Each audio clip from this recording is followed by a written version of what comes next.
Mari kita buka di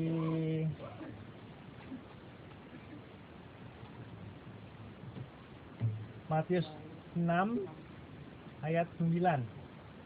Hal berdoa dan peperangan rohani. Matius 6 ayat 9.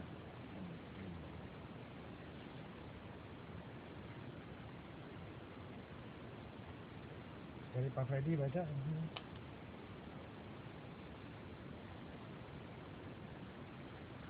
Ya, Tuhan mengajarkan kita berdoa. Ya. Karena itu berdoalah demikian. Bapa kami yang di surga, dikuduskanlah namamu. Datanglah kerajaanmu, digerakkanlah Berikanlah kami pada hari ini makanan kami yang secukupnya, dan ampunilah kami akan kesalahan kami, seperti kami juga mengampuni orang bersalah kepada kami.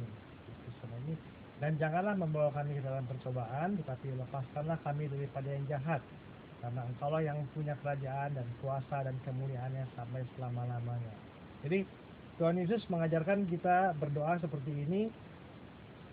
Di doa Tuhan Yesus ini mencakup 4 tujuan berdoa. Jadi di doa yang sederhana ini sangat komplit ya.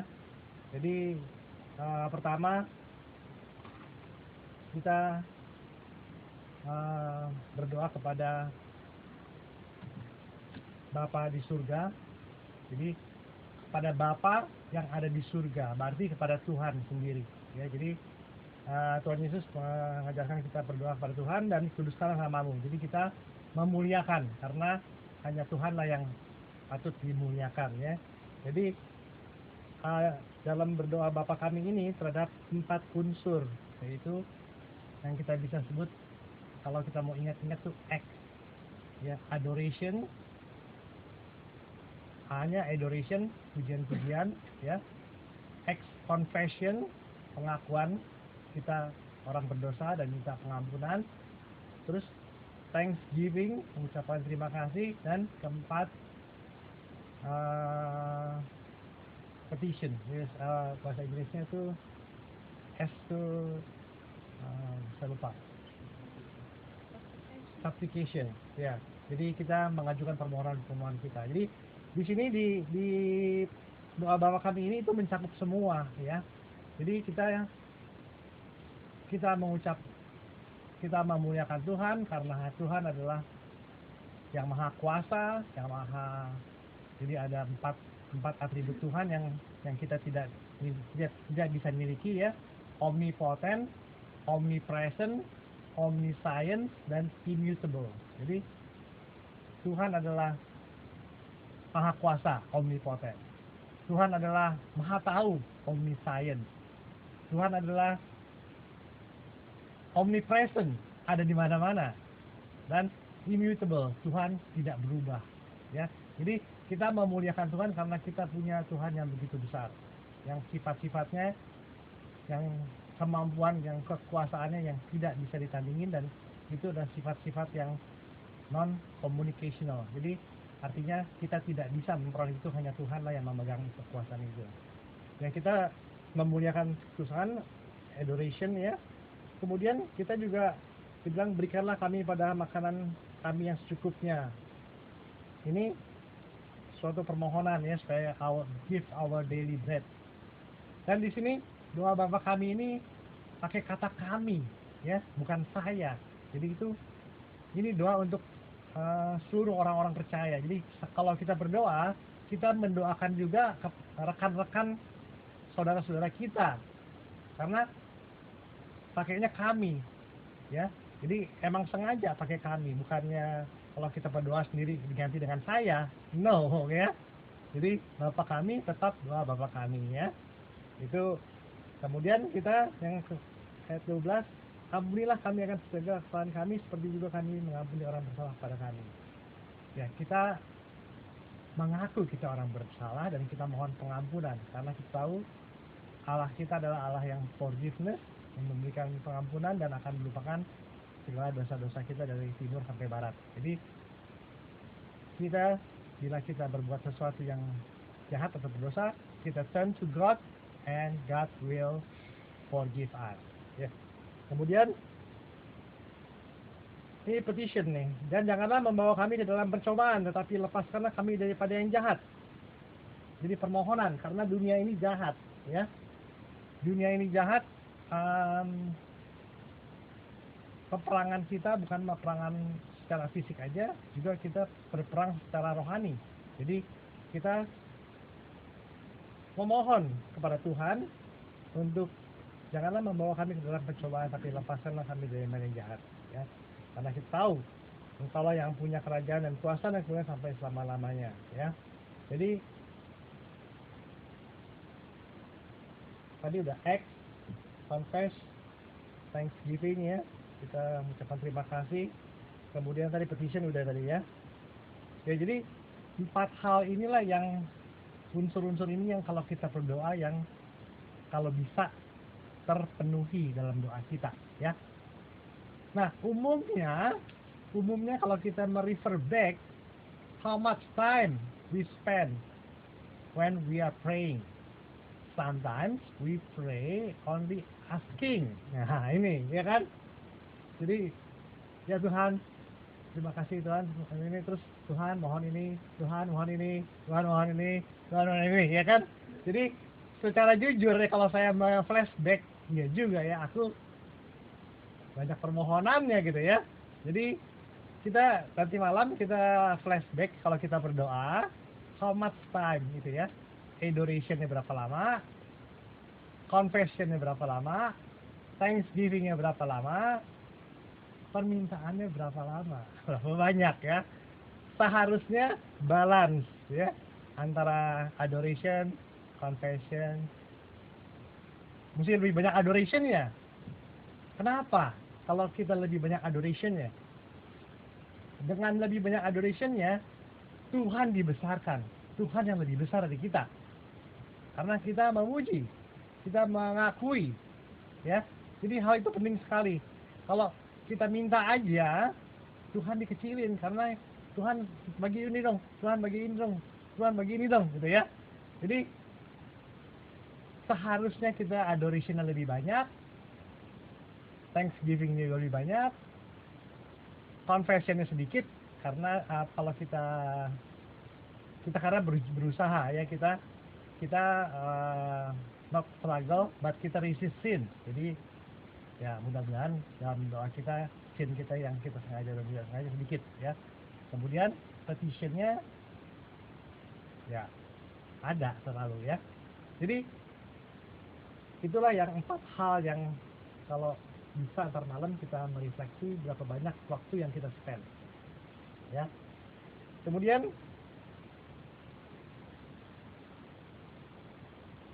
kita lihat di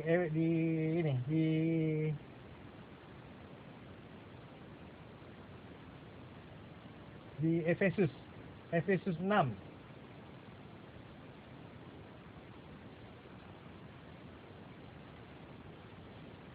Efesus 6, perlengkapan rohani ya. Kan kita selalu berdoa supaya dijauhkan daripada yang jahat ya. Dan Tuhan Maha Baik dan Maha Pengasih, Dia sudah menguatkan, memberikan kita perisai ya, perisai iman ya. Akhirnya hendaklah kamu kuat di dalam Tuhan, di dalam kekuatan kuasa-Nya. Kenakanlah seluruh perlengkapan senjata Allah supaya kamu dapat bertahan melawan tipu muslihat si iblis. Karena perjuangan kita bukanlah melawan darah dan daging, tetapi melawan pemerintah-pemerintah, melawan penguasa-penguasa, melawan penghulu-penghulu dunia yang gelap ini, melawan roh-roh jahat di udara. Sebab itu ambillah seluruh perlengkapan senjata Allah supaya kamu dapat mengadakan perlawanan pada hari yang jahat ini dan tetap berdiri sesudah kamu menyelesaikan segala sesuatu ya. Nah, ini seterusnya tuh perlengkapan senjata Allah ya. Nah, saya mau cerita aja kesaksian saya waktu di Indonesia ya, waktu di Jakarta ya. Waktu di Jakarta saya sempat 2 kali ya sempat 2 kali diajak dalam peperangan rohani, ya. Satu, ada gereja yang diganggu roh jahat karena gereja itu taman mini dan gereja itu dikelilingi oleh dukun-dukun. Kalau ya, jadi nggak senang si dukun-dukun itu. Jadi, nah kita ada pendetanya diminta oleh pendeta di taman mini untuk membantu doa untuk mengusir roh jahat. Karena di sana di gereja itu banyak yang kena kesurupan atau apa, jadi selalu diganggu, ya. Nah, saya diajak, ya, oke, saya siap. Nah, saya juga berdoa, saya harus memakai perisai iman, ya, bahwa saya harus yakin saya sudah selamat. Saya pakai ketopong keselamatan di helm, saya berikat pinggangan kebenaran, berbaju sirah keadilan, ya, dan memakai pedang roh, yaitu firman Tuhan, ya. Jadi sebelum kita maju untuk mendoakan gereja itu, berarti kan kita melawan musuh, ya kan? Kita harus siap, ya. Kita nggak boleh takut, ya. Kalau kita takut bisa kena, ya. Hari sih terang bolong, siang bolong gitu ya. Jadi seakan-akan tuh nggak ada apa-apa, ya. Kita sampai di sana ya nggak ada apa-apa, terang, ya kan? Ya, kita berdoa sampai sana, kita berdoa. Yang saya bisa lihat, ya, dalam melawan peperangan rohani, senjata kita sama. Senjata kita hanya adoration, bernyanyi, ya, memuliakan Tuhan, berdoa, thanksgiving, sama petition, ya. Hanya 4 senjata kita. Jadi dimanapun kita berada melawan roh jahat, senjata kita hanya 4. Tapi kita harus yakin kita kuat karena kita berperang dari kemenangan, karena Tuhan Yesus sudah pernah mengalahkan maut. Jadi prinsip utamanya itu, kita harus berperang dari kemenangan, bukan berperang untuk menang. No, kita berperang dari kemenangan, ya. Nah, kita berdoa di sana, bernyanyi. Cuman yang saya amati, ya, adoration-nya, nyanyinya itu lebih banyak daripada petition-nya, ya. Nyanyinya itu bisa 1 jam atau setengah jam lebih, dah 40 menit nyanyi tok, ya, benar-benar, dan nggak pakai buku, ya. Saya juga nggak bisa ngapain, cuman saya ikutin aja gitu, ya, karena yang lainnya nggak pakai buku, jadi medley non-stop nyanyinya, ya. Jadi hanya 4 tools kita, bernyanyi terus, ya, kemudian berdoa, thanksgiving, petition, mohon setan itu diusir. Udah, kita setelah itu masing-masing didoakan, kita pulang, ya. Dan masing-masing didoakan, ya. Saya sempat melihat bahwa pendeta itu didoakan, ya. Sempat saya lihat ada suatu sedikit miracle, ya. Waktu dia salaman dengan pendeta itu seakan-akan kesurup, getar, kencang, kejang, tapi hanya itu, ya. Nggak ada lain, cuman dia hanya rasa kejang aja, waktu salamannya benar-benar kejang gitu, sampai trans gitu, ya. Setelah itu kita pulang, selesai. Jadi ya saya juga nggak merasa ada apa-apa, saya nggak ada apa-apa, ya kan? Semua aman. Yang ikut tidak kena roh jahat atau apa, karena kita dilindungi oleh Tuhan, ya, dan kita kuat. Nah, dalam hal ini saya melihat suatu peristiwa ini itu adalah suatu hal di mana disebut tuh stronghold, ya. Ada 4 level stronghold yang kita hadapi.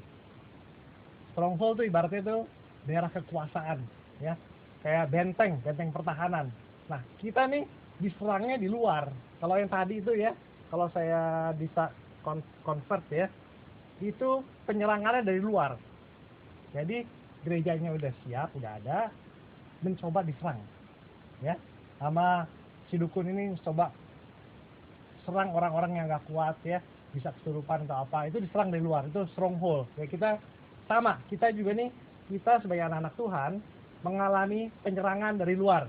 Tapi kita mesti ingat, setan itu nggak bisa masuk ke kita, karena itu di luar. Ya, ibaratnya tuh singa mengaum-ngaum,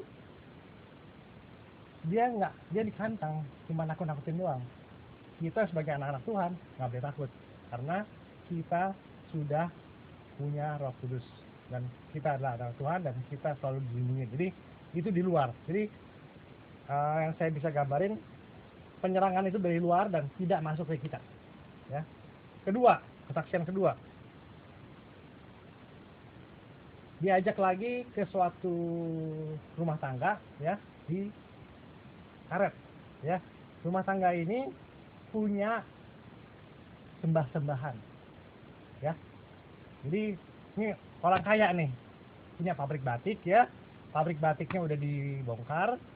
Sekarang karena di karet bagus, dibuat kos-kosan, ya, dibuat kos-kosan, masih ada sembayangan yang Allah lain di rumah itu, ya. Jadi ada Allah lain di rumah itu, ya. Apa yang terjadi? Anaknya begitu pulang dari Amerika, langsung secara tidak langsung bersikap aneh, ya, bersikap aneh, tidak mau keluar kamar, ya, tidak mau keluar kamar. Jadi si tuan rumah ini mewariskan puja-pujaan itu dari orang tuanya, nggak berani menolak, ya. Tapi istri yang tuan rumah ini,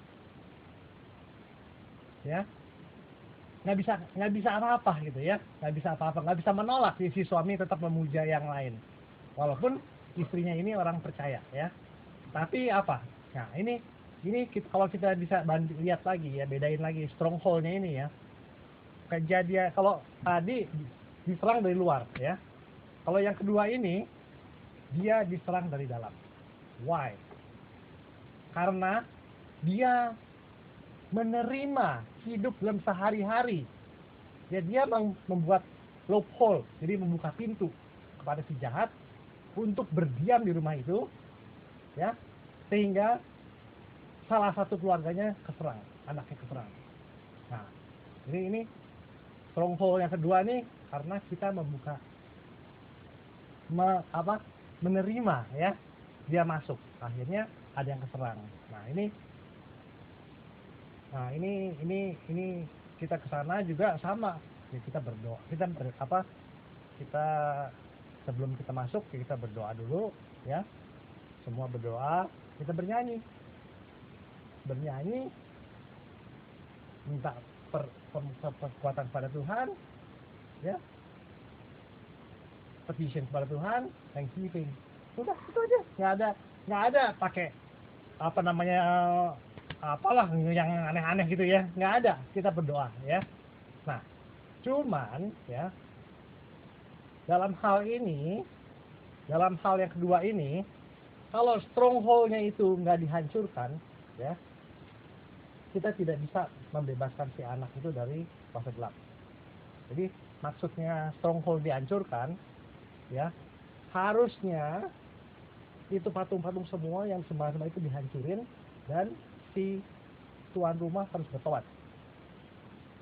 Kalau tidak, kita hanya bisa melindungi, ya, orang yang anak Tuhan, tapi yang kena karena orang tuanya ini masih memegang sesuatu yang idol lain selain Tuhan, menyembah Tuhan lain selain Tuhan, ini berarti dia udah trespass, melanggar hukum Tuhan, ya.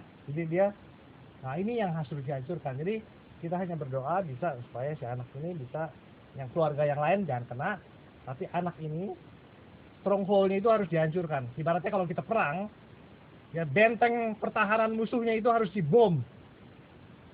Nah, jadi inilah kesaksian saya bahwa kita ini semua anak-anak Tuhan, kita juga masing-masing punya stronghold.